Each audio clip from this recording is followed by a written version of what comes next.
अस्सलाम वालेकुम guys, so I am back again with another topic. और आज के टॉपिक में हम लोग डिस्कस करेंगे क्रिटिकल एंगल और टोटल इंटरनल रिफ्लेक्शन। तो बेसिकली क्रिटिकल एंगल होता क्या है, टोटल इंटरनल रिफ्लेक्शन क्या होती है, आज हम उस पर बात करेंगे। और असल में वो स्पेसिफिक एंगल क्या होता है जिसको हम क्रिटिकल एंगल का नाम देते हैं। टेक्निकली तो ये इंसिडेंट एंगल ही होता है, लेकिन इस एंगल को हम लोग किस तरह जज करते हैं, क्यों हम इसको क्रिटिकल एंगल बोलते हैं, और टोटल इंटरनल रिफ्लेक्शन कब होती है, आज हम इसके ऊपर बात करेंगे। So let's start. तो गाइस सबसे पहले टोटल इंटरनल रिफ्लेक्शन की डेफिनेशन के ऊपर हम लोग बात करते हैं। टोटल इंटरनल रिफ्लेक्शन की डेफिनेशन तुम लोगों के सामने लिखी हुई है, you guys can copy it. और यहाँ पे लिखा हुआ है कि total internal reflection refers to the complete reflection of a ray of light within an optically denser medium from the surrounding surfaces of less dense media back into the denser medium. तो असल में इसका मतलब ये है कि अगर मैं आप लोगों के सामने इसकी इमेज दिखाऊँ, तो लेट्स से कि ये एक इमेज है, ठीक है। हम लोग क्या कर रहे थे, हम लोगों ने रिफ्रैक्शन में पढ़ा था, हम लोग कभी लेस डेंस से मोर डेंस में जा रहे थे, अभी हम मोर डेंस से लेस डेंस में जाएंगे। अब हमारी पूरे टोटल इंटरनल रिफ्लेक्शन के टॉपिक में एक बात याद रखनी है, ये एक ऐसा फिनोमेना है कि लेट्स से मैं कहता हूँ कि यार मोर डेंस मीडियम से लाइट आ रही है, जैसे कि आप देख रहे हैं, उसका एक स्पेसिफिक इंसिडेंट एंगल है, वो डेफिनेटली बेंड करेगी अवे फ्रॉम नॉर्मल जब वो लेस डेंस मीडियम में जाएगी। लेकिन एक वक्त ऐसा आएगा या एक एंगल स्पेसिफिकली ऐसा आएगा जिसमें ये पूरी की पूरी लाइट एक स्पेसिफिक एंगल पे आएगी, सही है, लेकिन अब ये बाहर नहीं जाएगी, ये क्या करेगी, पूरा का पूरा बेंड कर जाएगी अगेन, या रिफ्लेक्ट कर जाएगी वापस उसी मीडियम में जिस मीडियम से ये आई थी। तो इस फिनोमेना को बेसिकली हम कहते हैं टोटल इंटरनल रिफ्लेक्शन। अब हम लोगों को जज करना है कि ये कब होता है, आई मीन किस वजह से ये होता है। तो उससे पहले हम एक चीज़ पढ़ेंगे जिसको हम कहते हैं क्रिटिकल एंगल। क्रिटिकल एंगल क्या होता है, अब हम इसके ऊपर बात करते हैं। सो क्रिटिकल एंगल की डेफिनेशन। सो क्रिटिकल एंगल क्या है, for a ray of light passing from an optically denser to less dense medium. Remember guys, ये मोर डेंस से लेस डेंस मीडियम के लिए ही है, यानी पूरा TIR टोटल इंटरनल रिफ्लेक्शन हम क्रिटिकल एंगल को देख के जज करते हैं, और क्रिटिकल एंगल भी मोर डेंस से लेस डेंस मीडियम के ही पर्सपेक्टिव से देखा जाता है। तो मोर डेंस से लेस डेंस मीडियम में जब भी लाइट आएगी तो critical angle is the angle of incidence at which the angle of refraction is 90। यानी स्पेसिफिकली देखा जाए तो इंसिडेंट एंगल होगा ये एक, जिसको हम क्रिटिकल एंगल का नाम दे देंगे। लेकिन ये एंगल क्या करेगा कि ये आपको बताएगा कि इसका जो रिफ्रैक्शन का एंगल है वो 90 है। अब हम लोग इसके ऊपर स्टडी करते हैं कि असल में मतलब क्या है इसका। तो again back to this diagram, मैं तो आप लोगों के सामने यहाँ पे एक लाइट रे बनाता हूँ, सॉरी, ये आपकी एक लाइट रे है, सही है। अब अगर गौर से देखा जाए, यहाँ पे 3 लाइट रे हैं, A, B, and C। AI सही है, वो इस पे यहाँ से बाउंड्री को उसने अपनी एक बाउंड्री को टच किया और फिर वो दूसरे मीडियम यानी एयर में चली गई, सही है। फिर B आ गई, उसका ज़्यादा एंगल था, एंगल ऑफ इंसिडेंस, ठीक है, कंपेयर टू A, और फिर वो भी थोड़ा सा ज़्यादा बेंड करके चली गई। अब होगा क्या, जैसे जैसे मैं इस एंगल को बढ़ाता रहूँगा, यानी अब मैंने C को रखा, इसका जो नया एंगल ऑफ इंसिडेंस होगा उससे क्या होगा, लाइट थोड़ा और नीचे आ जाएगी। अब एक ऐसी रे ऑफ लाइट आएगी, लेट्स से D आती है, सही है, D का जो एंगल ऑफ इंसिडेंस होगा वो इस पूरी की पूरी रे ऑफ लाइट को पूरा 90 डिग्री पे बेंड करा देगा, यानी नॉर्मल के साथ। तो अगर आप लोग नॉर्मल के साथ इस एंगल को देखें तो यहाँ पे पता चल रहा है कि रिफ्रैक्टेड रे ऑफ लाइट का जो एंगल है वो यहाँ पे क्या है, R यहाँ पे है 90, किसका, D का। तो अब इस एंगल पर, यानी वो एंगल ऑफ इंसिडेंस जिस पे एंगल ऑफ रिफ्रैक्शन इस D का 90 है, वो इंसिडेंट एंगल आपका क्रिटिकल एंगल होगा। यानी क्रिटिकल एंगल नाम से ही पता चल रहा है, क्रिटिकल एक ऐसा पॉइंट जहाँ पे एक लिमिट आ गई है। अब वो लिमिट क्या है, ये बाउंड्री है। अगर इस एंगल से हम थोड़ा सा और ऊपर गए तो पूरी की पूरी लाइट रे वापस से ग्लास में रिफ्रैक्ट कर जाएगी। इसी कंसेप्ट को हम टोटल इंटरनल रिफ्लेक्शन कहते हैं। ठीक है, आई होप सबको ये बात समझ में आई होगी कि क्रिटिकल एंगल क्या है, और क्रिटिकल एंगल से ही हम जज करते हैं कि टोटल इंटरनल रिफ्लेक्शन क्या है। तो गाइस, दो तीन चीज़ों के ऊपर फिर से मैं एक बार रिपीट कर देता हूँ चीज़। क्रिटिकल एंगल हम लोग किस तरीके से करेंगे? क्रिटिकल एंगल वो स्पेसिफिक एंगल होगा, मैं ऐसे करके लिख रहा हूँ, क्रिटिकल एंगल वो स्पेसिफिक एंगल होगा, यानी वो इंसिडेंट एंगल होगा जिस पे एंगल ऑफ रिफ्रैक्शन आपका 90 बन रहा होगा। ठीक है, दूसरी चीज़, हम क्रिटिकल एंगल से जज करेंगे कि यार टी आई आर होगा नहीं होगा। टी आई आर तभी पॉसिबल है जब आपका जो क्रिटिकल एंगल है, या लेट्स से आपकी जो रे आ रही है, वो अगर उसकी incident angle greater than critical angle है, क्योंकि अगर ग्रेटर देन क्रिटिकल एंगल होगा तभी तो वो टी आई आर करेगी, वापस अपने ही उसमें चली जाएगी मीडियम में। लेकिन अगर let's say I less than सी होता है तो सिंपल रिफ्रैक्शन होगी, यानी वो अपने दूसरे मीडियम में ट्रैवल करेगी, जिसकी सबसे बड़ी एग्जांपल बी, सी और ए हैं। यानी अगर आप लोग देख सकते हैं, ये क्रिटिकल एंगल वाली रे है जिस पे एंगल ऑफ रिफ्रैक्शन 90 है, लेकिन उससे पहले जितनी भी रेज हैं सी, बी या ए, इन सब का एंगल आई यानी क्रिटिकल एंगल से क्या होगा, कम होगा, जिसकी वजह से ये सब कभी भी ना तो बाउंड्री को टच करेंगी, ना ये टोटली इंटरनली रिफ्लेक्ट करेंगी। तो सारी की सारी रेस क्या करेंगी, रिफ्रैक्ट करेंगी दूसरे मीडियम के अंदर। ठीक है, तो दूसरी जो हमारी चीज़ बन गई वो गई रिफ्रैक्शन के ऊपर। Last but not the least, अगर आई बराबर हो गया सी के तो बाउंड्री से टच करके जाएगी आपकी रे ऑफ लाइट। ये बात मैं आप लोगों को बता चुका हूँ, सही है। तो ये सारी चीज़ें आप लोगों को याद रखनी है। मेक श्योर कि आप लोगों को क्रिटिकल एंगल का कंसेप्ट और टी आई आर का कंसेप्ट समझ में आ गया होगा। लेकिन अब एक चीज़ आप लोगों को याद रखनी है, मैंने एक और रे ऑफ लाइट बनाई, just to give you guys an example.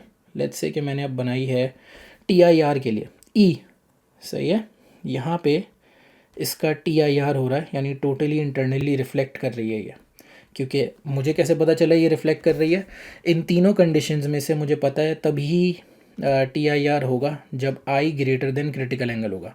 और अगर मैं इस ई वाली रे को देख रहा हूँ तो ई की जो रे है उसका जो एंगल ऑफ इंसिडेंस है मैं नॉर्मल से निकालूँ, वो इस आई से क्रिटिकल एंगल से ज़्यादा है, तो बिल्कुल टी आई आर होना स्टार्ट हो जाएगा। अच्छा, अब यहाँ पे याद रखनी है बात गाइज, ये रिफ्लेक्शन है, ये रिफ्लेक्शन है, रिफ्रैक्शन नहीं है। तो जो एंगल ऑफ इंसिडेंस इसका होगा वही एंगल ऑफ रिफ्लेक्शन इस वाली रे का या रिफ्लेक्टेड रे का होगा। ये बात सबको याद रखनी है। टी आई आर में लोग कंफ्यूज हो जाते हैं क्योंकि वो बेसिकली रिफ्रैक्शन के पाथ से होते हुए आती है, फिर क्रिटिकल एंगल, फिर टी आई आर। तो इसमें लोग क्या करते हैं, वो रिफ्लेक्शन को रिफ्रैक्शन बना देते हैं। मेजॉरिटी स्टूडेंट्स ये गलतियाँ करते हैं, मेक श्योर ये आप लोग नहीं करें। तो आई होप आप लोगों को ये चीज़ समझ में आ गई होगी। ओके गाइस, लिखने को आप लोगों के पास ये सारी चीज़ें मैंने यहाँ पे भी लिख दिया, you guys can write it down अगर आप लोगों को लिखना है। नहीं लिखना तो आगे जो चीज़ लिखवाई है वो छोटे छोटे पॉइंट्स में आप लोग मेमोराइज़ कर लें, दैट्स अ गुड थिंग।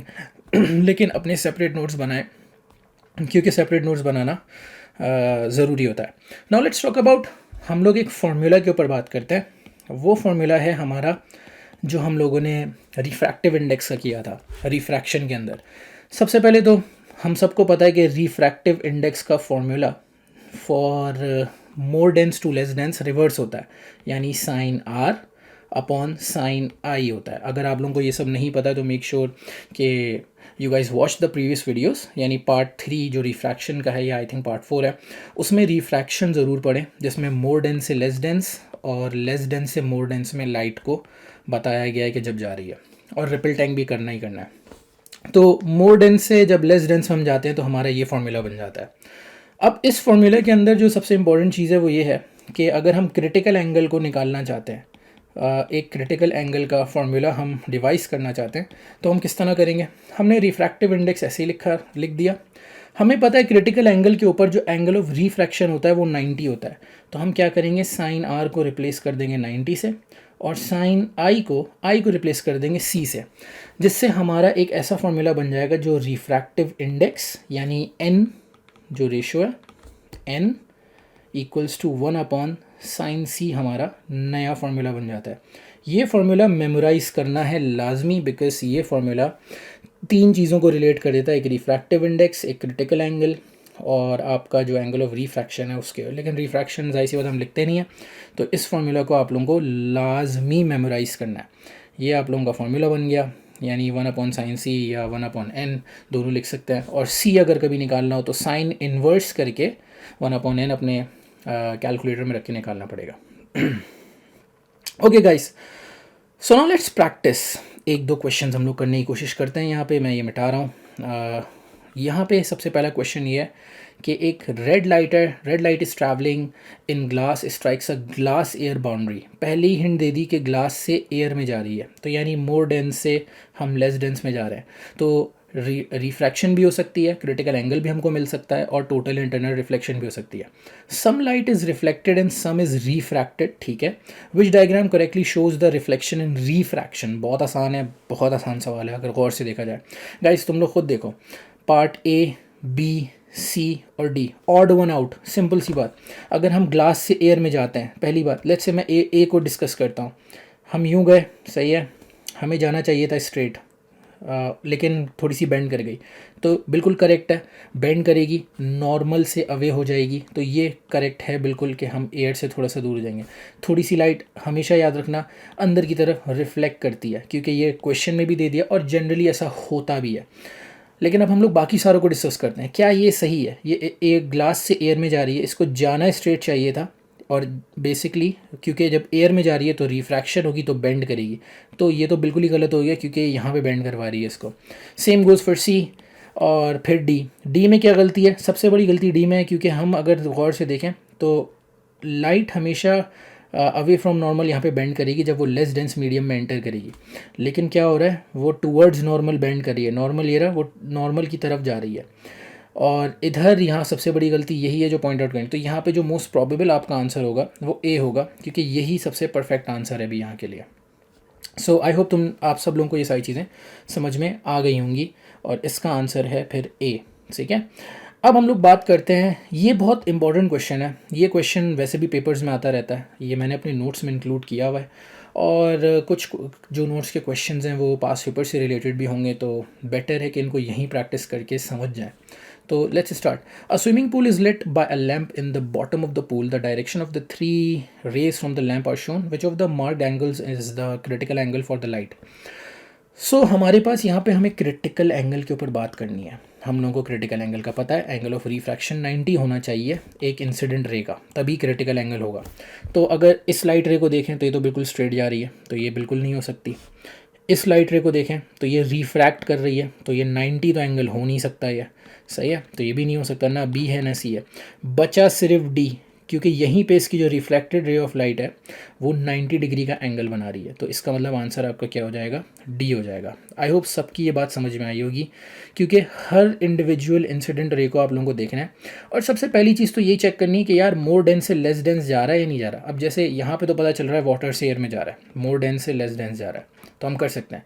लेकिन कभी कभार क्या होता है, just to confuse you guys, कि वो एग्जामिनर टेस्ट कर सकता है कि वो आप लोगों को उल्टा करके दे दे, और जब वो दोनों मीडियम्स को उल्टा करके दे देगा तो फिर आप यहाँ पे TIR का कंसेप्ट या क्रिटिकल एंगल का कंसेप्ट नहीं लगा पाएंगे, ठीक है। Now let's talk about calculating critical angle, ठीक है। सबसे पहला क्वेश्चन यहाँ पे लिखा है, calculate the critical angle for glass of refractive index 1.5 and water of refractive index 1.33। अगर गौर से देखा जाए तो ग्लास ऑफ रिफ्रैक्टिव इंडेक्स 1.5 बोला गया, पहले हमें ग्लास में निकालना है, फिर हमें बोला रिफ्रैक्टिव इंडेक्स ऑफ 1.33 वाटर का। तो क्रिटिकल एंगल निकालने का हमारे पास एक फॉर्मूला था जिसको हम लोगों ने अभी ड्राइव किया, n is equals to 1/sin c। इन कंडीशंस में जहाँ आपको क्रिटिकल एंगल निकालना हो और सिर्फ रिफ्रैक्टिव इंडेक्स गिवन हो, तो यही फॉर्मूला हम लोग यूज़ करेंगे। तो यहाँ पे हम क्या करेंगे, रिफ्रैक्टिव इंडेक्स 1.5 रख देंगे, 1/sin c रख देंगे। c की वैल्यू निकालने के लिए बेसिकली साइन इनवर्स 1/1.5 करेंगे। ये मैंने थोड़ा शॉर्ट कर दिया है, जिनकी मैथ्स अच्छी है वो समझ जाएंगे कि 1.5 पहले मैं इधर लेके आया हूँ, पोजीशंस को बिल्कुल मैंने अब उनकी जगह से हटा के साइन सी को इधर ला के रखा है, और फिर उसके बाद जाके साइन इन्वर्स लिया है तो फिर सी की वैल्यू आ जाएगी। Same goes for this one is well, इसमें भी यही पूरा कंसेप्ट लगेगा, सिर्फ रिफ्रैक्टिव इंडेक्स चेंज हो जाएगा, दैट इज़ 1.33। आप लोग इस सवाल के जवाब को कॉपी कर सकते हैं और बहुत इजी क्वेश्चंस होते हैं यार, पेपर में आसानी से इस पे मार्क्स उठाए जा सकते हैं और आता भी है इसका क्वेश्चन हमेशा। मेक श्योर कि ऐसी चीज़ों को मिस ना करो। ओके, तो एक ये वाला क्वेश्चन भी है, ये मैं होमवर्क में दूंगा, अगर किसी को करना है तो कर लें, और अगर किसी को कोई क्वेश्चन हो इस क्वेश्चन से रिलेटेड तो मुझसे बिल्कुल पूछ सकता है। इसमें थोड़ी सी मैथ्स आप लोगों को लगानी पड़ेगी, बहुत इजी क्वेश्चन है। बस ये है कि आपको एंगल को फिगर आउट करना है कि क्या एंगल हो सकता है। तो वैसे तो आंसर यहाँ पे दिया हुआ है मैंने, लेकिन मेक श्योर कि फिगर आउट करो और सॉल्व करो, और कोई भी क्वेरी हो तो मुझसे डायरेक्ट कॉन्टैक्ट कर सकते हो।